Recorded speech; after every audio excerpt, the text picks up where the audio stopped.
Hey, Dayglow. This is an interview with Dayglow Drifter. He is a Fallout New Vegas modder.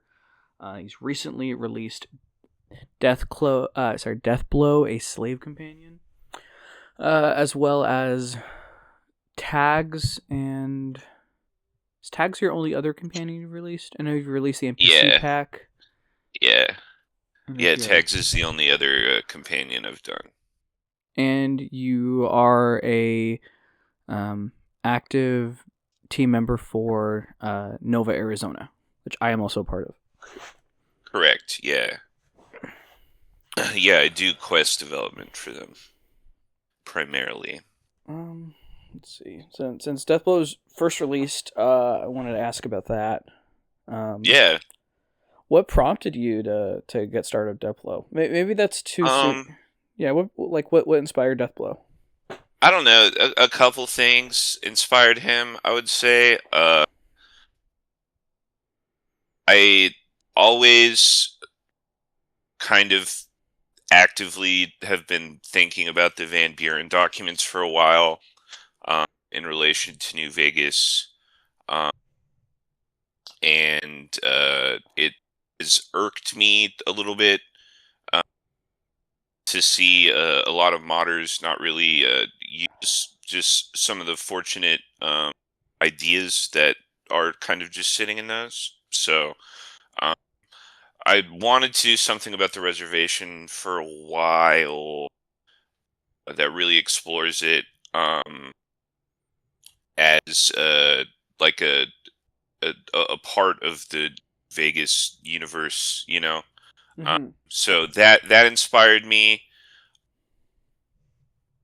I don't know exactly what else, like what prompted the idea of there being like a ghoul slave companion specifically. Obviously, slavery is kind of a big part for one of the main factions in the game, so there's that. Um, and Yeah, I just kind of had this idea of a ghoul slave that kind of has this really complicated past kind of rattling around in my head for a while. And so I kind of synthesized my desire to see reservation stuff with that. Um, and then also there's an old Star Trek DS9 episode that I really like called Duet. Um, I mean, I'm not going to spoil everything because this would be both spoiling this Star Trek episode and spoiling Deathblow, which I don't know if I want to entirely do. But it explores someone being in a shitty situation that they put themselves in on purpose, because of guilt that they have about some stuff that they helped the government do in the past, basically. So, all those kind of things synthesized into an idea that would grow into Deathblow. And he started during a long period of me not having internet and being snowed into my house. So I had like 4 days or something where I just didn't really have anything going on. So that was kind of the birth of Deathblow, and then from there, he sort of took over 2025 in terms of the me doing mod development stuff like that. So I've been working on him for a while, and I'm really glad that he's finally out. Um, but Yeah. that's kind of the journey that I went on to conceive of that specific character. Interesting. Yeah, I remember you posting about like you making his face, for example. Like that was an interesting process seeing that in the Overseer Discord. I remember specifically you posting and getting Yeah, feedback. shout out to Kraken for telling me that he had a busted, shitty face and that I needed to work more on it. Because the original face I did have for him was indeed pretty stupid looking, and I think I've actually turned him into quite the recognizable, unique character. So, He um, definitely looks very particular. Like he kind of looks sort of like a marked man with the red hues and everything. yeah, Most ghouls look very like kind of pinkish orange, kind of. They're yeah, more very fleshy. He looks kind of bloody and filled with yeah, yeah. Um. yeah. And then I've got his mouth lopsided a little bit too, which Oh. I think, yeah, which didn't show up until the very end, because the last thing, um, shout out to Henry Martin, the VA for him. Hmm. Some people who have played my mods might recognize him as Mac and Who's Sorry Now. But yeah, I mean, Henry, really cool guy, by the way, is a professional voice actor. Oh wow. And yeah, he's a professional voice actor, and he does this shit out of love for the hobby. So very, very fortunate to have him express interest in the project and then agree to star in it. But also at the same time, I was having this guy garble up his voice for me for 400 lines, because he's having to talk like a mutant. So it took a while to get all those lines in, but that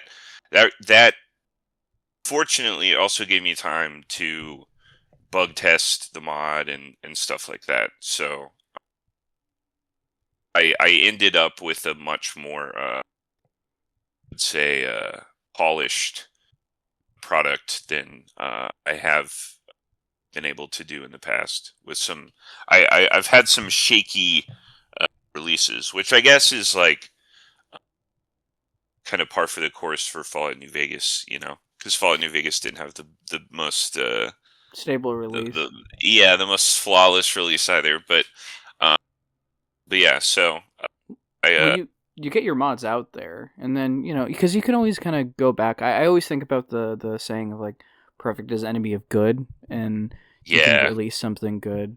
But if you yeah, have, I mean, this is also like I think your fourth mod because you did. yeah, I've completely forgot about Husarna. I played it. I played it, by the way. I played Husarna. I like that quest mod.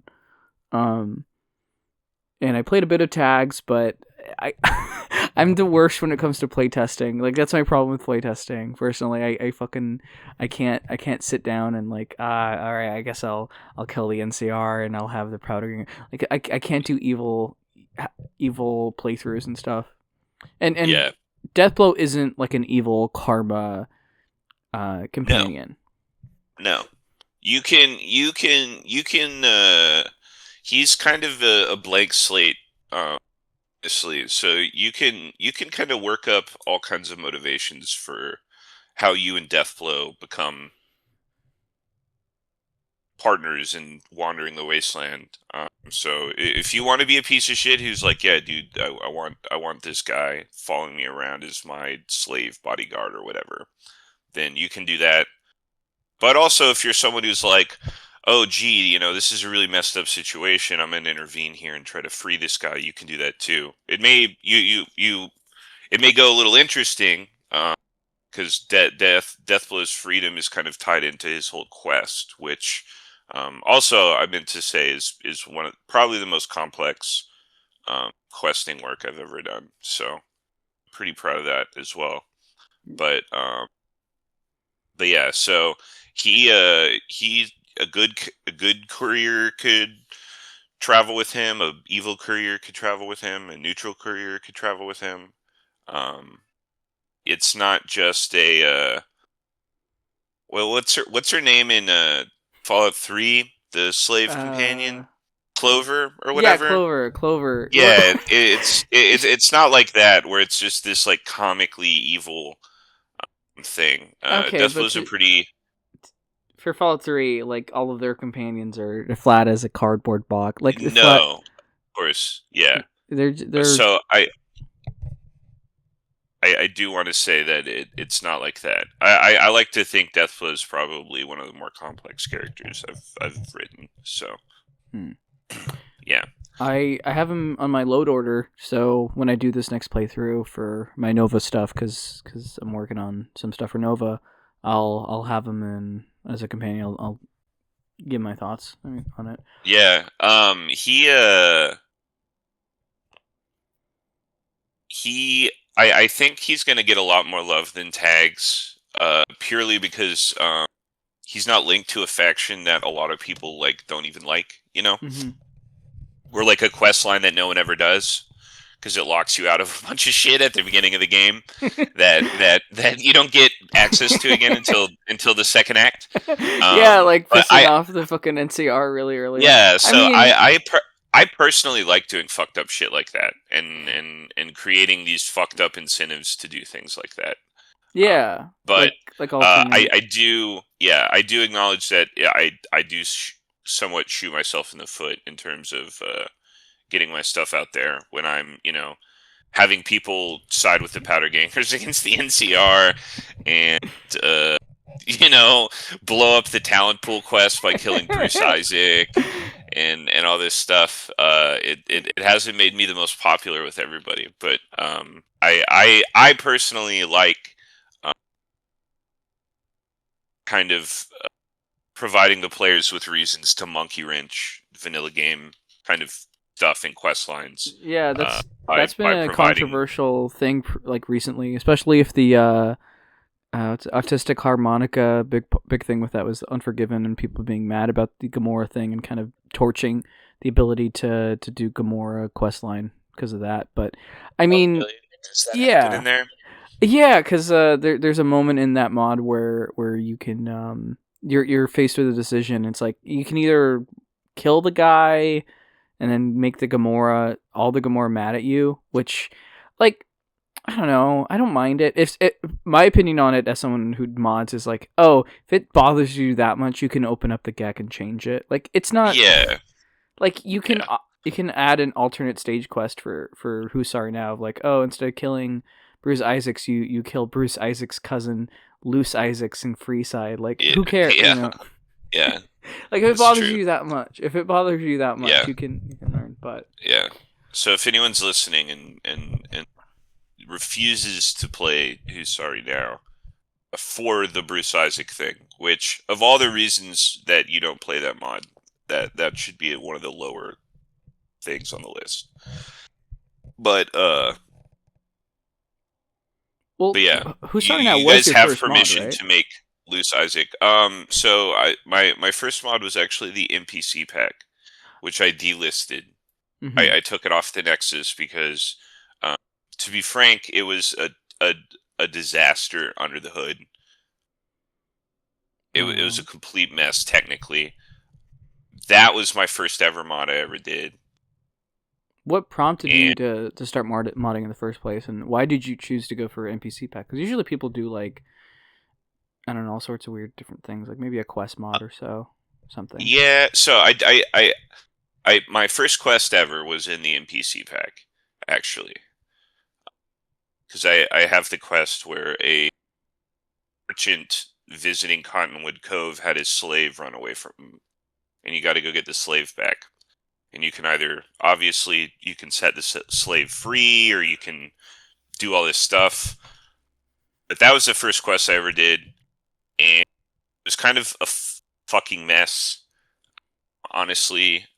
In internally, like the technical guts of the quest were all fucked up, and just wasn't very efficiently scripted thing. So that plus a bunch of other issues I had. Uh, just I didn't want my name associated with the NPC pack anymore, so that's why I took it down. Um, but I did it, I guess. I think one of the main reasons I did it was it bothered me that as a hardcore player, it was kind of hard to get food in Novak. Um, like That's they're like, true. yeah, the Dino Delight guy. I don't remember his name off the top of Bruce, my head, but his name's not Bruce. I know who you're talking about. yeah, The yeah, yeah, yeah. But he's he only sells like a couple boxes of cereal basically, and mm-hmm. that's all he has in terms of food. And so that always annoyed the shit out of me. And so I was like, what if I made the idea originated as what if I made a mod hack that adds merchants to the game that sell things that you wouldn't typically get from merchants. So I was kind of trying to fill niches in the game's economics that I felt were unfilled. So um, I did that by making Smokey in the NPC pack, who's the barbecue guy, and Novak. I made Roy Potter, who sells throwing spears. I think was my Oh. main motivation for his character. Was I was like, here's a vendor that can actually sell throwing spears to you. Hmm. Um, yeah, so that sole item was the reason I created his character. And then I did Joel, who's just kind of a crafting supply vendor. Um, but with him, I obviously did the thing where you can. I don't know where that idea came to me, but I did get this idea of like, what if you could buy map locations from a merchant? Hmm. And so I created this guy that will, he has a little terminal that he writes up with mapping software on it, and he'll show you cool places in exchange for money, and write them on discs that you could put in your Pip Boy or whatever. That's neat. Um, Yeah, I don't think yeah, there's another mod that does that. Honestly, the whole map location aspect, like adding map location markers, isn't super not used across mods unless it's like new world space mods, and even then, they kind of just like, yeah, oh, it's in this direction. yeah. Um, I do that in Deathblow as well. Way far into his quest, you're given surprise, a series of bounties that you have to oh hunt down my and kill. god, Yeah, yeah, that's right. New Vegas And bounties by yeah, Dayglow. yeah. So I did that was another inspiration. Is Hmm. I kind of was like, okay, well, what's like something that like a companion quest doesn't have you do? And there actually isn't a companion quest where you like track people down and kill them and shit. So I was like, okay, I'll No. do that for Deathblow.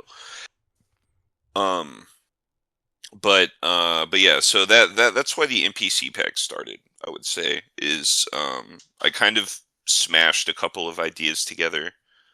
But it really originated with me like kind of being bothered by the fact that there were not merchants that either sell certain items or sell food or whatever in certain locations. And I was like, okay, I need to fix that. Which is also kind of why I got into modding in the first place, which I know is like a cliche answer to I be like, mean, oh, well, that's how I most guess I people got get to into do modding. this. Yeah, like I guess I got to do this my own damn self kind of thing was sort of my attitude. Because I was like, no one's gonna make all this content that I want for me, you know.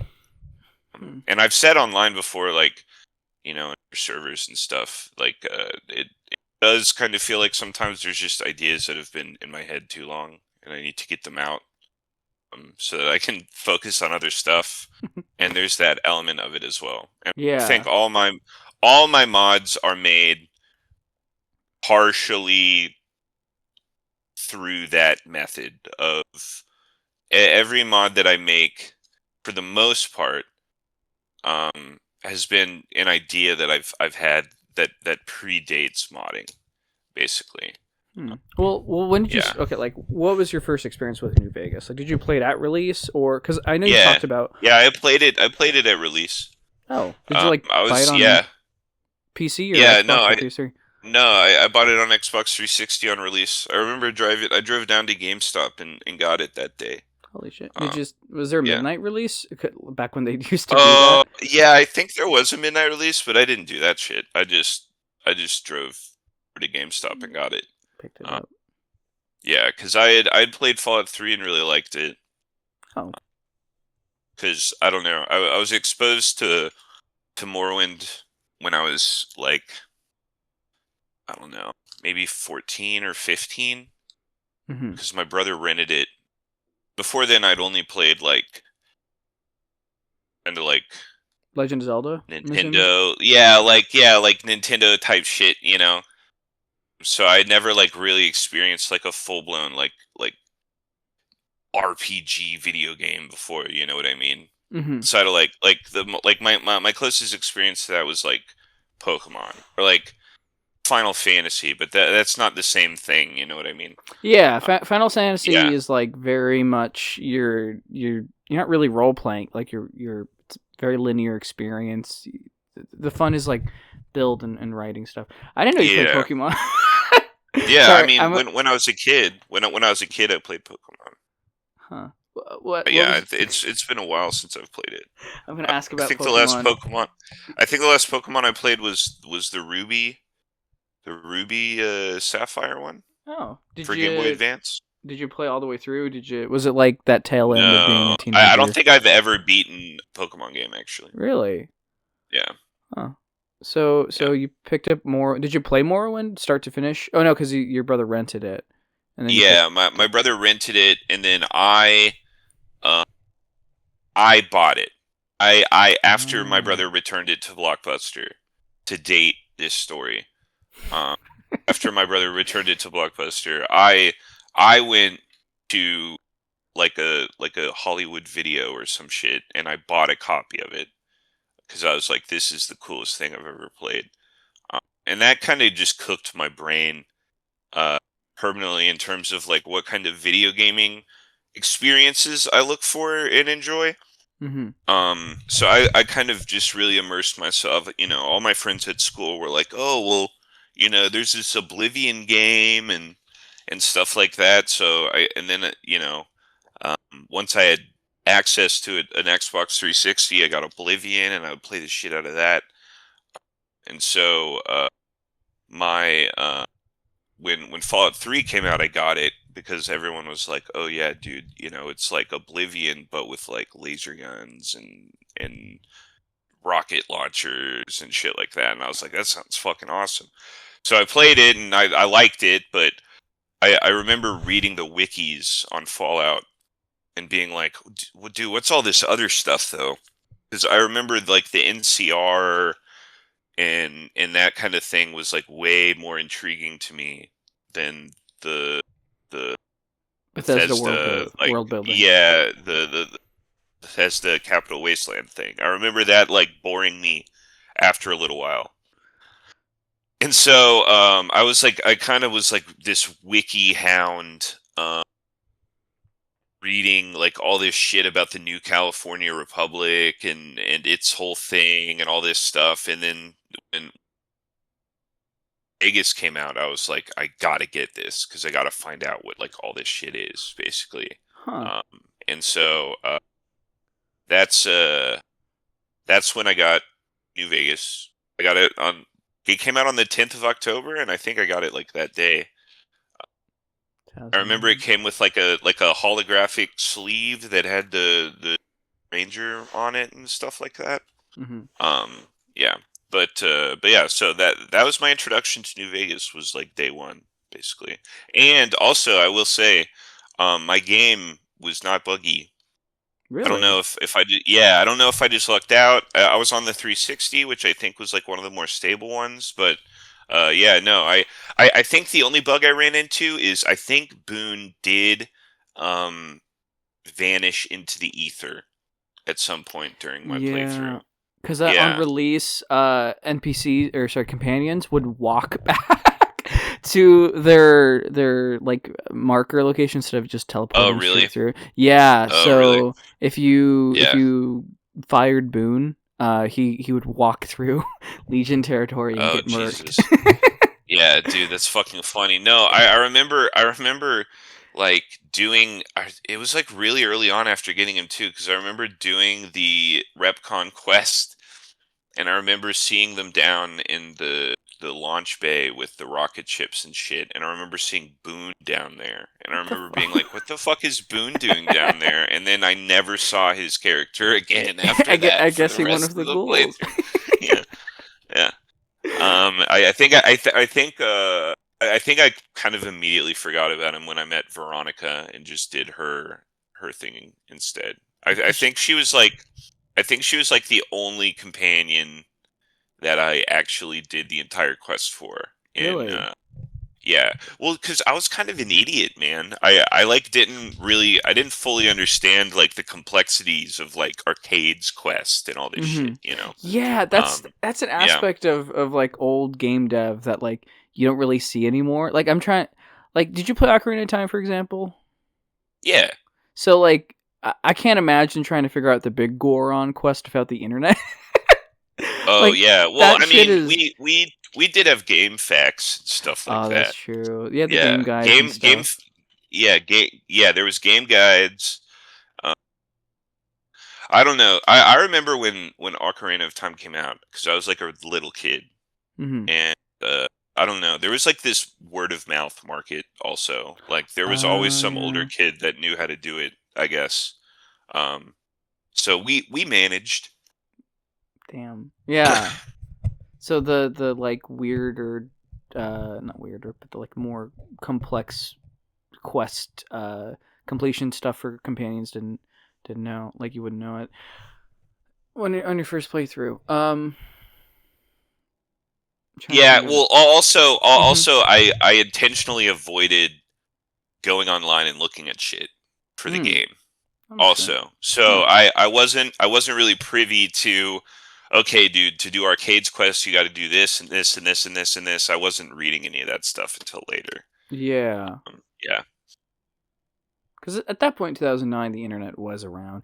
I just remember specifically, like, for me growing up, I didn't really have access to the internet. And all I had access to was, like, older games. And I didn't have access to the internet. So it was like I was playing video games back in the 80s or something where it's like, oh, yeah, it's no one around me knows how to do any of this shit.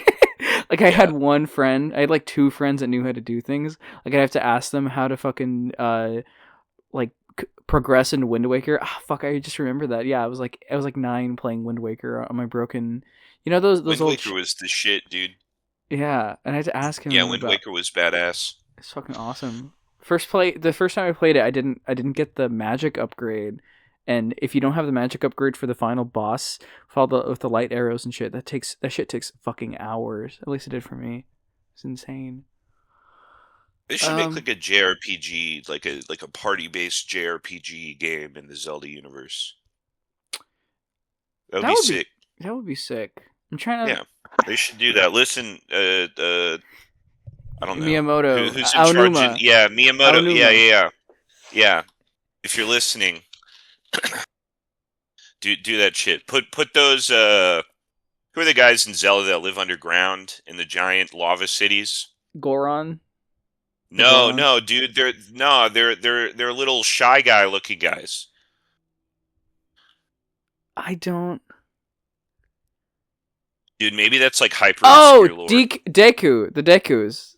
No, they're called like Subrosians or something What like the that. fuck? I'm looking this up right now.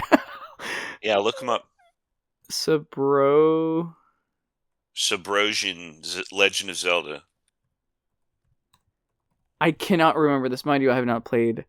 Oh my god, you're totally right. Oh, Yeah, yeah, that's from fucking Oracle of Seasons. yeah. I had that shit. I I had had that that shit. shit for Game Boy Color. That was my first experience with Zelda. No, actually, Ocarina That of was a Time. complicated ass game, dude. Oh my god. I had no business playing that. I had no fucking clue what I was doing in that game. I don't think Yeah. I ever even came close to beating it. That one is actually it's actually funny. It was developed by Capcom, and it was like one of I think it was the last 2D Zelda before the switch over to like just making 3D Zeldas until the DS releases. That was like the last one, and they just gave it to Capcom, which is kind of interesting because it's very similar to how like Bethesda gave New Vegas to Obsidian. It's a little similar. I mean, it's not like they're giving it, because Obsidian were basically the old devs, which isn't the case for Yeah, Capcom. But yeah, Oracle Seasons is kind of crazy because they made that shit hard. You yeah. know It how? was like really complex. There was yeah, like every map had like four versions of it or something like Yeah, that. Yeah, there was dude, the it seed was brutal. mechanics. You could ride a Yeah, kangaroo. yes, dude. Yeah, there was this witch too. I remember who would take your shit. She Really? was like a like yeah, but Would she she was like a fly cool around? like yeah. She was like a cool like What's that Miyazaki movie with the witch? That's really Oh, Howl's nice. Moving Hell. How is it? No, Howl's no, Moving? No. She was like a Kiki's Delivery Service type Oh, witch. But she would steal your stuff. But there's like this kind of frenemy kind of rapport that huh. Link and her had with each other. It I seemed. I think I remember her stealing my shit and then me getting mad at her and not knowing what to do because I was like 8 playing the game. Dude, So do you remember when all the games came with that little booklet too that had all the cool shit in it? yeah, it had little Yeah, 2D art and with you would it. read it. You would read it in the car on your way home from the store, and you Yeah, would be like you'd be getting hype about this game that you're about to play. yeah, I They don't do remember that shit anymore, that. They dude. They don't just do put like that. a QR code in there now, or something like that. I just buy everything from the eShop. I feel like shit, but yeah, I just download everything. It's like if I, at least that's how I do it. So back to New Vegas a little bit. When did you start it was with the NPC pack? Like how long did that take you? What was it like getting involved in the GEC? Was it like did you have a lot of Uh, Ryokuza knowledge or no. I recently I came into possession of like a PC, and I hadn't had one for a pretty long time. I'd been on like a laptop not very good for gaming. Mhm. And so I wasn't really playing video games I remember in college I had a decent enough laptop that I could like run like Morrowind on it and shit. And I remember I would miss that. And so I had a friend who was like basically getting rid of an old PC and gave it to me. So I was like, "Oh, sick, man! I'll play all these games again and stuff like that." And then this, I don't. It was just this this feeling of like, I don't know. It was calling to me like the Green Goblin mask, I guess, like somewhat. It was just like you should these things that have been stuck in your head for years. Because I used yeah. to play New Vegas all the time. I was in college, and I would just play it to chill out. I Mhm. don't know. I have this very strange autistic way that I play. Uh, I can say that, by the way, for anyone listening. Um, I can use autistic as an adjective. But I have this strange way that I play it, where I kind of just imagine my playthrough as like a TV series or something like that. I Hmm. don't know. Yeah, it's a little weird, but it's a very calming way that I find that I enjoy the game a lot when I can kind of piece all the little stories within it together into my own little custom journey for this character. But anyways, as I'm doing this, I would constantly think of like, oh, wouldn't it be cool if there was this, or wouldn't it be cool if there was that? And so these little idea tumors would form in my head. I they would just stick there every time I would play New Vegas. These ideas would keep popping up. Um, and so I finally got a computer and got back into playing New Vegas on the computer and playing Morrowind on the computer and all this stuff. I just had this nagging feeling of you want to learn how to do the GEC and do this for real and like make these ideas real. And so I eventually just caved and did it. And I remember downloading it and throwing on one of the Seddon tutorials, maybe, I Mhm. think. The British kid. Yeah, yeah. The ones from Yeah. like 2009 or 10 or Yeah, something yeah, yeah. They're when he's old as using hell. the They're Fallout old 3 as gag. yeah, yeah, they're old as hell. I remember throwing on one of his just about like, here's the program. Here's what all these buttons do and all this stuff. And I was like, okay, dude, I'm just gonna familiarize myself with the UI. And so I watched that, and I remember having it open. Eventually, I kind of, in the process of getting familiar with that, I modified the Novak motel room interior, Oh.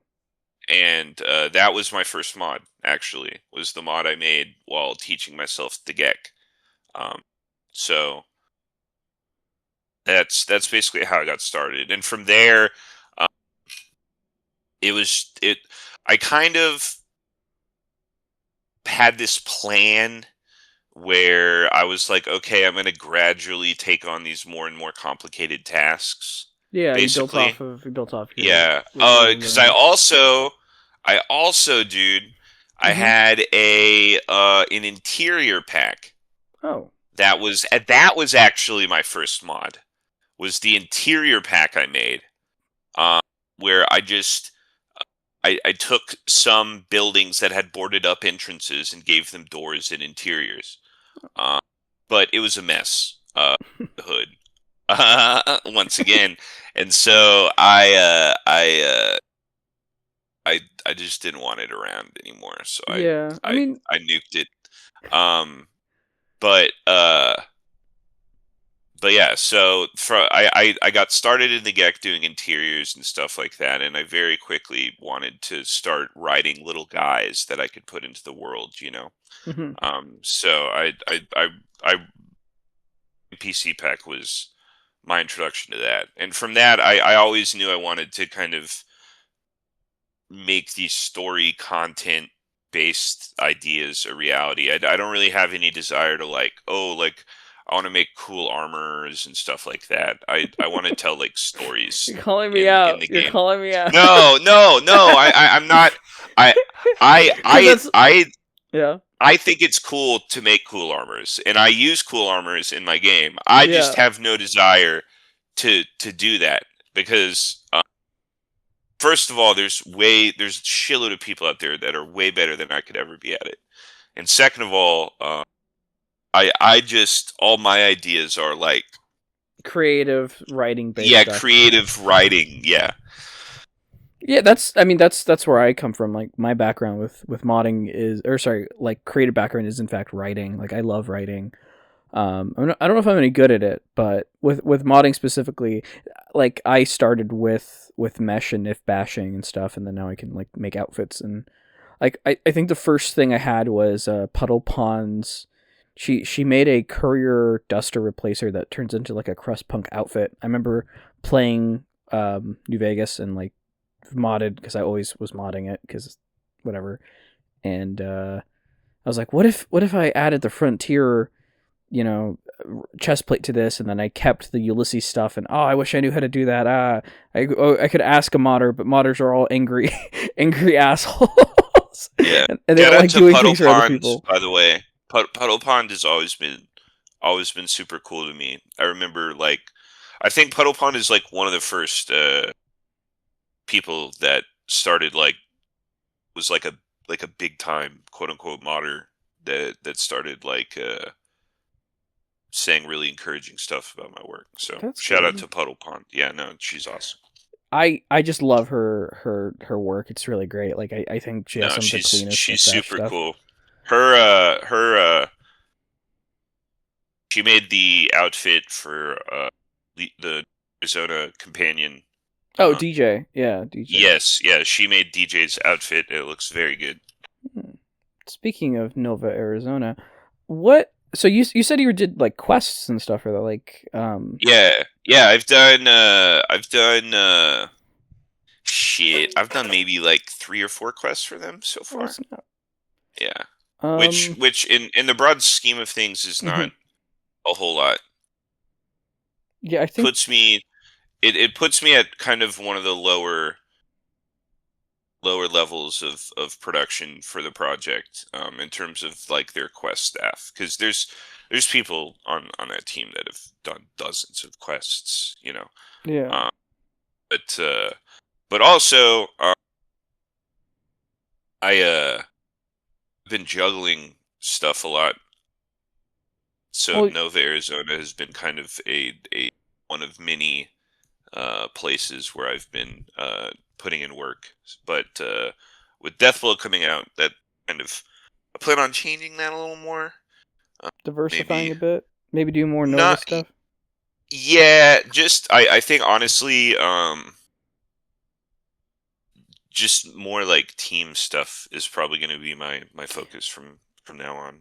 Do you I wanna don't do you wanna talk really. about Promised Land? Yeah. I mean, we can finish talking about Nova first though, because Okay. I would like to uh, do some Nova blurbs.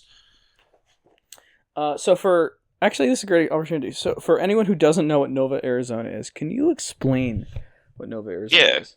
I mean, it's honestly a super easy pitch, right? Mm-hmm. It it there's a whole section of the map that you understand as the player to be Legion controlled, and there's nothing there. You're transported to the fort basically, and that's your extent of being over there. Mm-hmm. So Nova Arizona says, what if we actually put a bunch of stuff over there and filled that land with locations and settlements and quests and NPCs and stuff like that. And we used this opportunity to not only populate a whole part of the map, but also provide insight into Legion society and stuff like that.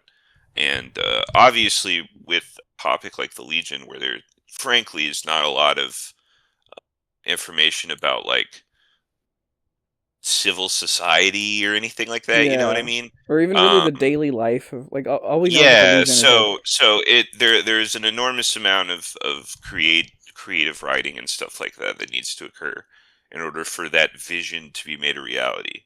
Because you're going to need to fill in blanks with your own stuff.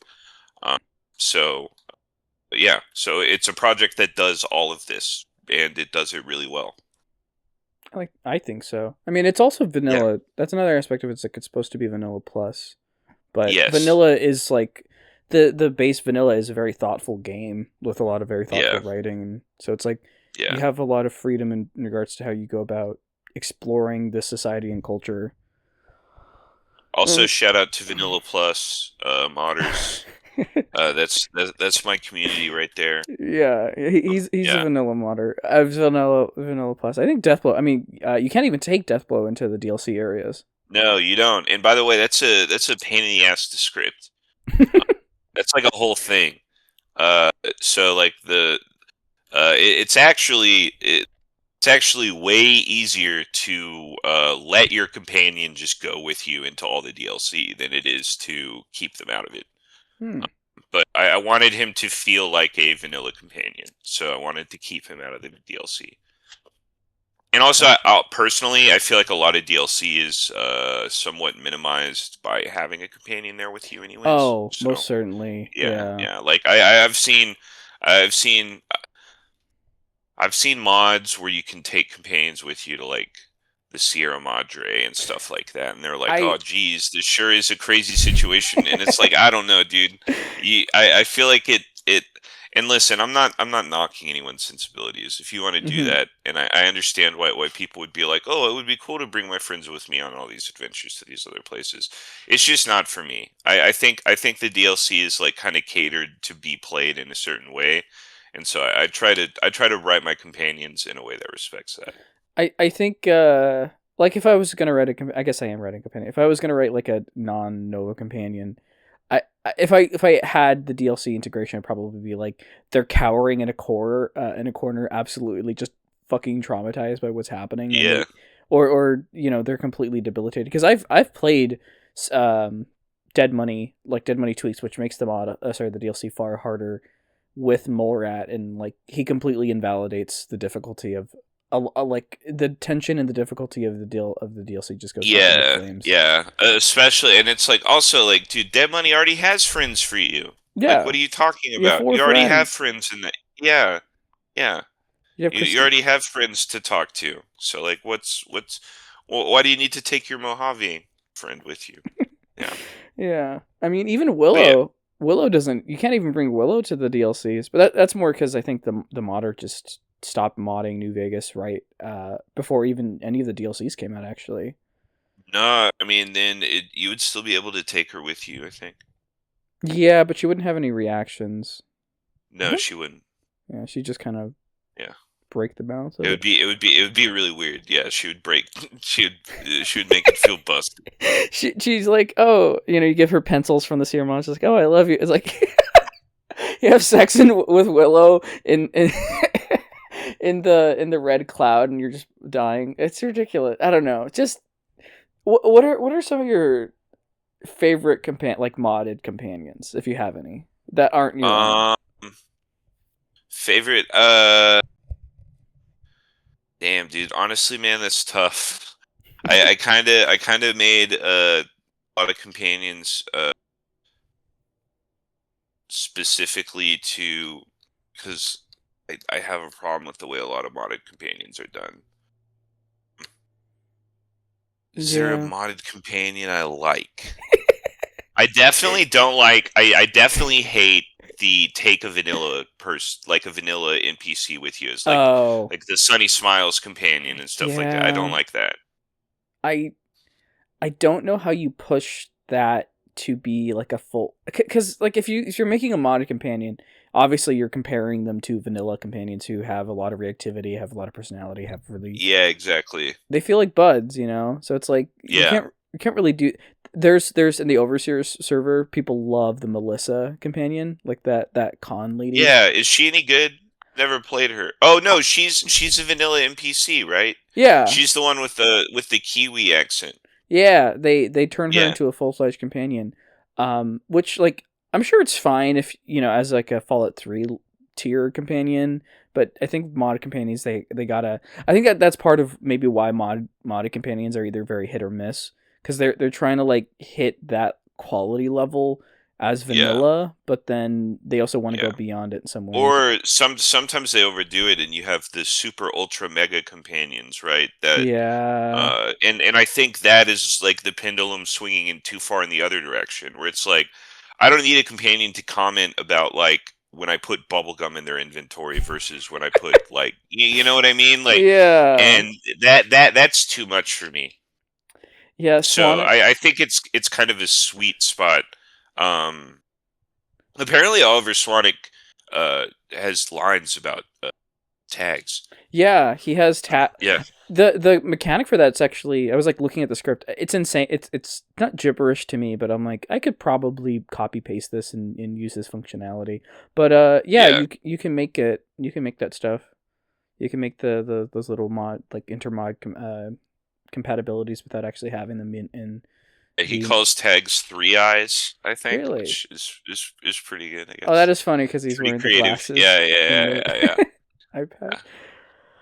Yeah. Yeah. I mean, not to knock Swanwick. I think Swanwick is like interesting. I don't fucking hate the AI voices. But Yeah, I just personally I don't really like the joke meme mods also. Uh, yeah. yeah, I'm just not really interested in it takes me out of what I play the game for, you know what I mean? Yeah, it feels like because there was that period of time between like New Vegas Bounties 3 and I think I'd probably say before KNVSC released. And that was like 2020.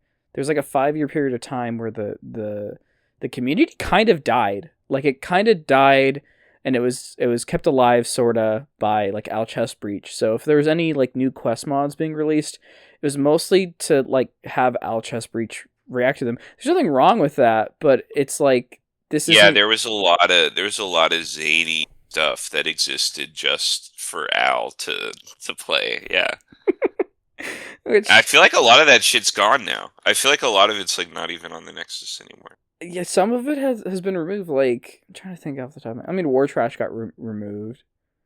Um, but that's I don't think had any Al Chess Breach references in there. There's been a few things that have just like I think it's just buried because as horrible as it is to say, they were kind of bad mods and they were No, made for yeah, one no, like purpose. there's like whole there's like whole series of quest mods that are just like Al Chess Breach themed, right? Yeah. There's Yeah, some mods that like I like New World Parliament. Like, do you have yeah. any that one was jokey, but it was like overtly designed for that and I remember actually being crazy impressed by Beyond the Boulder Dome the first time I saw it. oh shit. When did you first see that? Yeah. Cuz that was released in like Oh, 2012. yeah, it was like around the time it came out, I think. Oh wow. Uh, yeah, I think that's how I discovered Al Chessbreach actually. Hmm. Was I found his video on it and I was like, who the fuck is this guy? Um, There's mods for New Vegas. There's mods for yeah, New yeah, Vegas. yeah, That's how you yeah, find out and about it. I so I remember also being seeing the Russell mod, and I had at that point not been familiar with Blood Meridian at all, and so I was like, dude, this Glanton guy is such this like fascinating, like interestingly written character, and then and then years later, I read Blood Meridian, of course, and I'm like, oh, it's literally just that guy. I Um, don't. I mean, in concept, yeah, but like I think New Vegas, Russell's Glanton has way more. I felt like Glanton and Blood Meridian just didn't have anything going on, kinda. he was Like, kind of this like dead inside person, right? yeah, he just Yeah, kind of is horribly violent and monstrous, and like yeah, yeah. Russell's Glanton, he has to have a Yeah, Russell. There's ideology. this Shakespearean quality to Russell's Glanton. You're right. Yeah, because Blood Meridian Glanton is kind of just this like spiritual husk of a person, right? Yeah, Yeah, and he's counter. That's actually so fun. We're talking about Blood Meridian now, and he's counter. His counter is in fact the judge, who is incredibly charismatic. Like you read that book, yeah, exactly. and Yeah, you're like, wow, the judge is kind of cool, and then he's he's a fucking monster in his own way, but yeah. that's part of the whole thing. Which, um, speaking of books, you said you weren't really playing video games all that much. So when it comes to like inspirations for mods, like what do you draw from? Um, I draw from I don't know books, obviously, uh, Hmm. television, movies, uh, also just like the real world, kind of to a certain extent. Yeah. Yeah, there's like plenty of stuff like in history and obviously like New Vegas is this kind of anachronistic game, right? Where it's Hmm. like it is meant to like mimic a variety of historical periods, and so there's a lot of stuff that's happened throughout kind of those time frames. Because like obviously New Vegas, you've got like the Old West, you've got you know the Cold War, you've got there's this kind of global war on terror, Vietnam kind of That's thing that. with it Yeah. too. So there's all kinds of like there's all kinds of things from those real historical eras that I think would be are really cool. So I would Hmm. say that's up there as like a really big inspiration for me specifically. Actually, is like um, just like stuff that's actually happened or like people that have actually like been around. Hmm. Yeah. Hmm. Should we? I don't think we talked more about Nova. I mean, did we? Because right now the world space is done, right? Yeah, I mean, I I'm low key now the person that should be talking about this because I'll ask I Duncan. don't. I'll ask Duncan. I'll ask Yeah, Duncan. yeah. Or is Dunk he would be dead? able to tell you. Yeah, but I know for the most part the answer to that question is yes. I think there is some stuff that's going to be changed or something like that. But yeah, by and large, the world space is complete, um, and it's just being filled with questing stuff and stuff like that now. Hmm. So And I think some like new assets are going to be added and stuff like that. yeah, But for the most part, yeah, it's done. yeah. I remember seeing the chloride because I like Duncan posted that hour long video walkthrough, and like chloride looked fine, but then he like comes in and completely overhauled it with custom assets and everything. I was just like super Yeah, that impressed by happened it. to Elephant Hill too. The Elephant Hill. I Yeah, think it's getting a roller coaster oh shit. also. Yeah, the old one was a little goofy. And Oh. to be real with you, yeah, but the new one looks sick. Uh, I think so. Elephant Hill, by the way, is a lot of Dayglow Drifter content in there Hmm. as well. I would say probably out of any location in that mod, Elephant Hill has the most of my stuff. Hmm. Let's see. Trying to think of another That question. may not be true for much longer though, because I am Yeah. working on a big Rusty Hooks quest. Oh, Shit. I think you mentioned that to me before.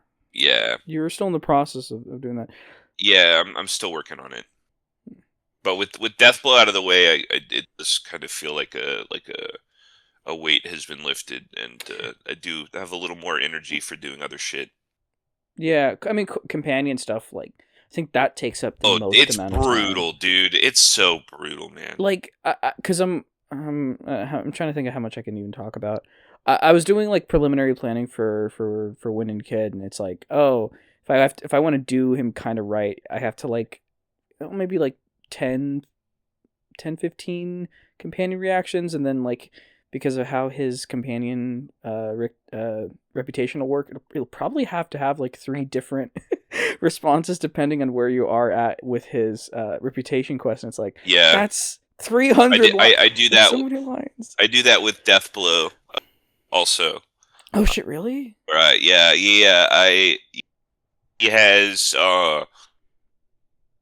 his personal question dialogue tree is two dialogue trees actually. Hmm. There's a truthful one and a dishonest one, and Oh, that's you gotta suss out truth. You kind of gotta suss out his lies and call him on them hmm. to gradually unlock the real dialogue tree. Gotcha. You're Yeah, talking. Um, so past Nova, you have another project that we're yeah. working on. My big project. I don't think I've talked to. I mean, I talk about it on here. I don't think I've actually talked about it like publicly like this. But yeah, I have a project called Promised Land that I'm working on with a bunch of people. Not a bunch of people. A core group of very talented people. Hmm. Got Alaska. So, Trying to name everybody, or is that kind of? I mean, we have Alaska. We got a lot of people. Yeah. Yeah, a lot of really talented people working on it. But yeah, it's a DLC sized world space, about Zion sized a little bit.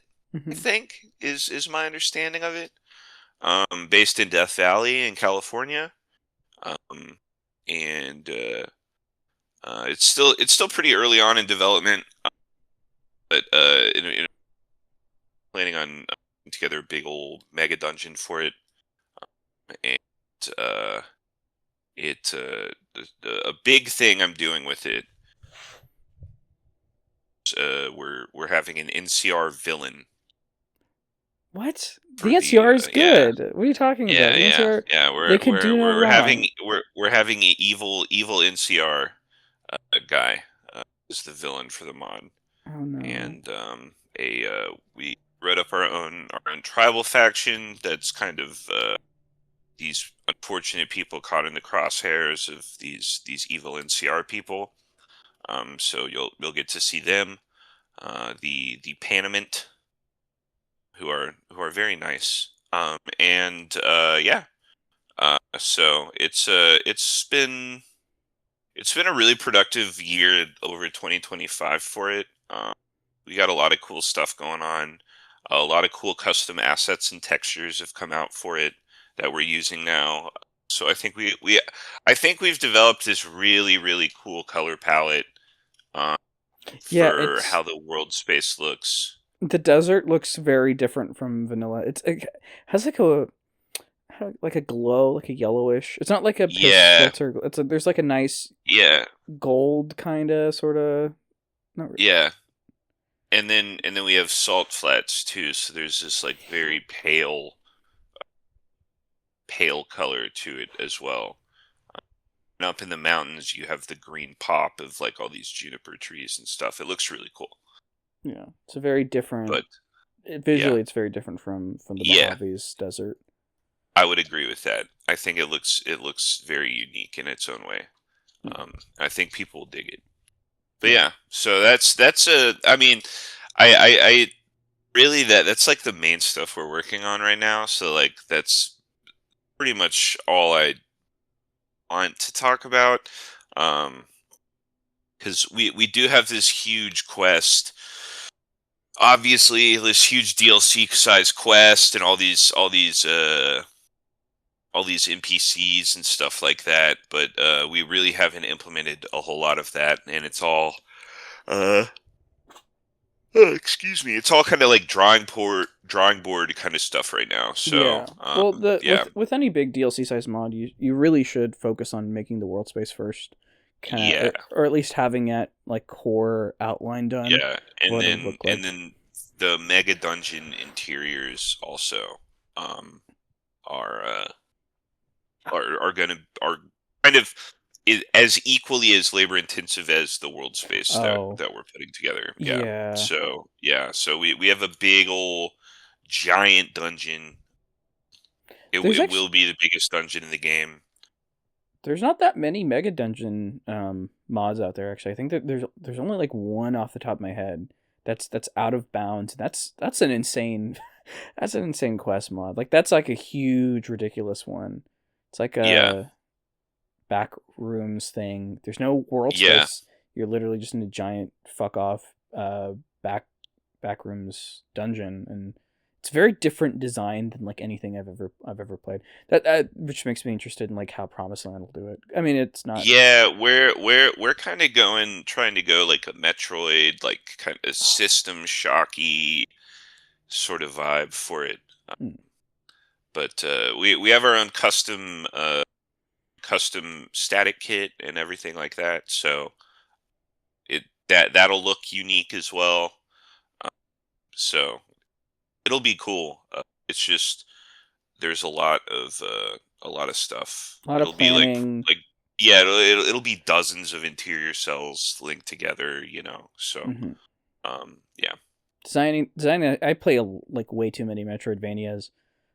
So like good interior design in that way is like it's interesting to hit because it's not you can't really spend like New Vegas's interior design. It's like you can't really do really huge interiors. So like you want to do kind of smaller ones with a really nice clutter, make everything feel kind of lived in.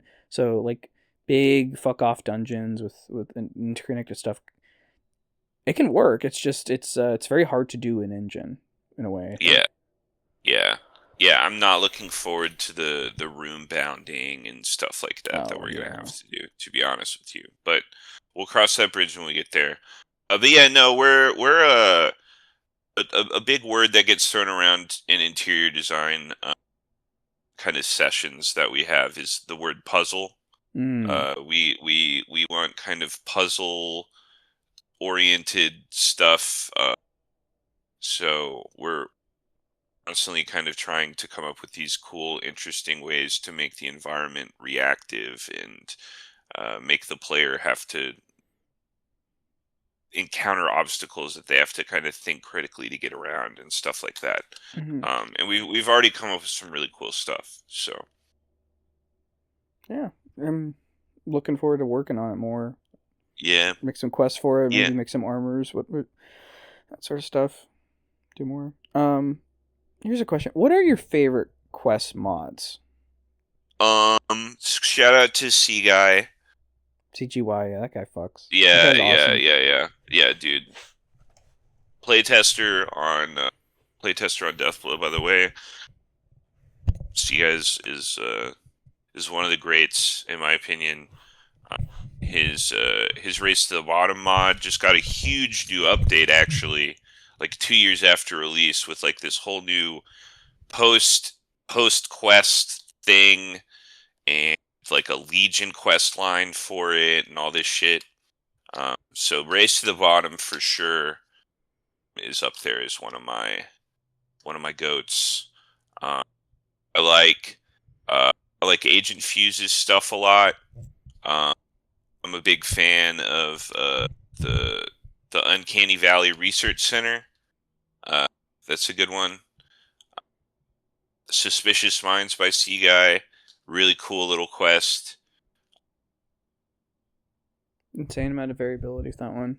Yeah, the Russell thing, like I can't hate on it too much. I have played through that quite a bit, and kind of this endearing quality that the Russell quest has for me. Uh, So I will say that Russell is I would say probably one of my most played mods. Me and that mod go way back. Um, hmm, what else? Let's see what else I have. Oh, Long 15. Long 15. Shout out Long 15. I'm surprised it took this long into the before I brought it up.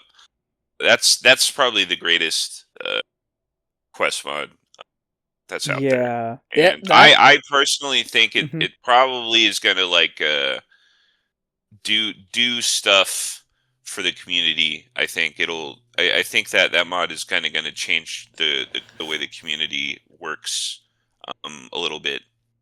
How so? So I don't know. I think there is um, this kind of vanilla plus wave that is going through the community right now.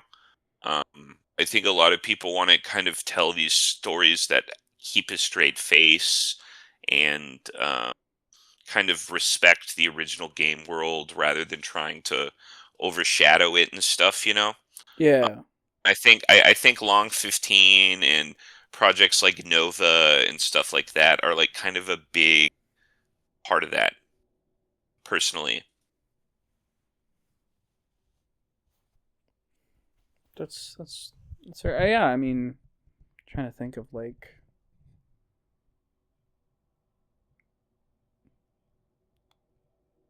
I mean, I've enjoyed what I've played of Long 15. I mean, it's the first I think it's like the first actual urban Fallout we've gotten in New Vegas. Like the old Fallout 1 2 urban Fallout with all the different factions and everything.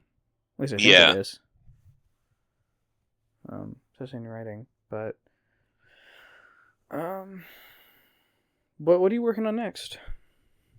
Um, I'm honestly probably not gonna really work on like personal stuff. I kind of want to spend this year focusing on like my team based responsibilities. I think so. I do have this con companion that I mess around with. Mm-hmm. Uh, but honestly, like my desire is to kind of help out the uh, help out the teams that I'm on more than anything. I think so. What's next for me is Nova stuff and Promised Land stuff. I think. Nice. That this feels Yeah. like a good place to end the episode. Thank you for coming Okay. on, Dayglow. It Yeah, was of really nice course, talking to man. you. Yeah, dude. You can have me back anytime, man. Sure thing. I'll try to have like some audience questions posted, maybe in the comment section. I'm gonna post this to YouTube. Okay, They can nice. post some questions and Yeah. I'll ask it next time if you're on. If I have you on. Yeah. All right, Thank dude. you for coming Well, on. yeah, of course, dude. I'll see you around, Abram. See ya. Bye, Dayglow. Peace. Have a good night.